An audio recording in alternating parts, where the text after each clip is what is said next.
Աբովյանի թիվ 2 դպրոցի տնօրենը եւ աշակերտներն են, ովքեր ամիսներ առաջ են տեղափոխվել լուսավոր, ժամանակակից եւ տեխնիկապես հագեցած նորակառույց դպրոց։ Շենքային պայմանների էական բարելավումը հնարավոր է դարձել Ասիական զարգացման բանկի եւ պետության համատեղ ջանքերի շնորհիվ։ Դասերը լուսավոր եւ տեխնիկապես հագեցած դասասենյակներում անցկացվելը ոչ միայն նպաստում է կրթական գործընթացի արդյունավետությանը, այլև ստեղծում է այնպիսի միջավայր, որտեղ երեխաները դպրոց են գալիս առավել մեծ հաճույքով։ Լիք նոր հնարավորություններ կան,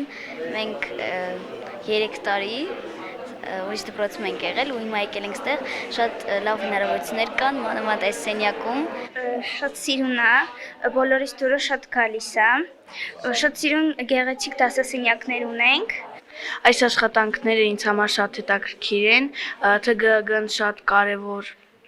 առարկաներից մեկն է, հաճույքով եմ գալիս։ Երեխաներին լուսավոր դպրոցներում որակյալ կրթության ապահովման համար Ասիական զարգացման բանկի կողմից սեյսմիկ անվտանգության բարելավման ծրագիրը մշակվել եւ պետության հավանությանն էր արժանացել դեռ 2015 թվականին։ Առաջին վարկով տրամադրվել էր 88.5 միլիոն դոլար, ապա 2023 թվականին հաստատվել է լրացուցիչ ֆինանսավորում 7.3 միլիոն դոլարի չափով։ Ծրագրի շրջանակում նախատեսվում է վերակառուցել կամ ամրացնել 46 դպրոց, որից 14-ը Երևանում եւ մնացածը բոլոր մարզերում, այսինքն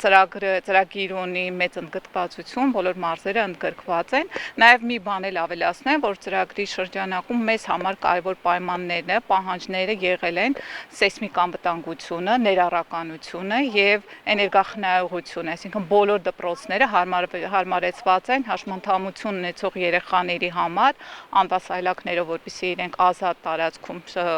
տեղաշարժվեն եւ մեր բոլոր դպրոցները, գրեթե բոլոր դպրոցները ունեն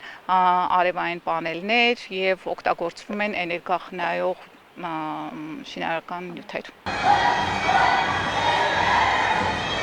Բոլորից ծանոթ զանգի ղողանջները այս դպրոցում այլ էին։ Ամեն դասամիջոցի ավարտին հնչում է հայրենասիրական ոգին բարձրացնող երգեր, իսկ հայ երգ ու պար ուսումնասիրող աշակերտները դասամիջոց դուրս են գալիս միջանցք հայկական պարելու։ Դպրոցի տնօրենի խոսքով գեղեցիկ եւ հարմարավետ շենքային պայմանները նպաստում են ուսումնական գործընթացի արդյունավետ կազմակերպմանը։ Պայմանները կարող եմ ասել, որ կատարյալ են գրեթե եւ նոր չափորոշչի, նոր ժամանակակից կրթության պահանջներին,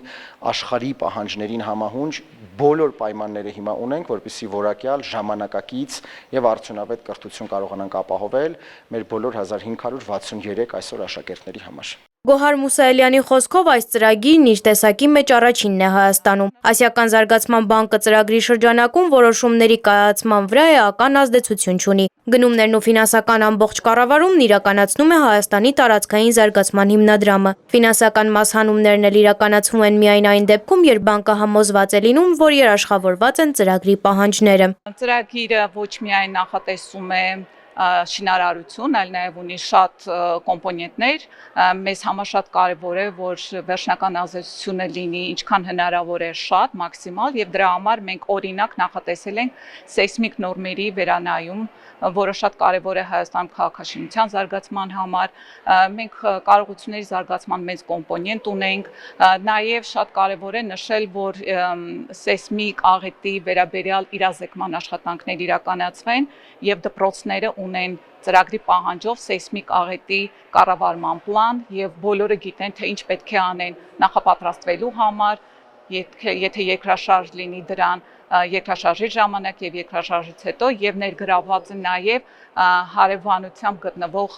բնակիչները այդ գործընթացում։ Այցի հաջորդ կանգառը Իջևանի Գանձաքար գյուղի դպրոցն էր, որը եւս վերանորոգվել է ծրագրի շրջանակներում։ Դպրոցի տնօրենի խոսքով մինչ դպրոցի կառուցումը երեխաների համար դասերը կազմակերպվում էին մասնավոր տարածքներում, իսկ ազատ ժամանակ աշակերտներն իրենք էին օգնում դպրոցի գույքի տեղափոխման գործում, ինչը խոսում է եւ աշակերտների ոգևորվածության եւ ծրագրի կարեւորության մասին։ Շինարարությունը տևել է 3 տարի 6 ամիս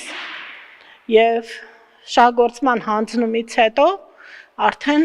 467 աշակերտ եւ 67 ուսուցչական, տեխնիկական, մի խոսքով անձնակազմ տեղափոխվել ենք այս հրաշալի կառույցը։ Սեյսմիկ անվտանգության բարելավման ծրագրի շրջանակներում նախատեսված 46 դպրոցից 23-ի շինաշխատանքներն արդեն ավարտված են։ Մյուս դպրոցում կատարվում են շինարարական կամ վերջնական փուլում գտնվող նախագծային աշխատանքներ։ Զվարթ Ղազարյան, Լևոն Խաչատրյան, Հորիզոն։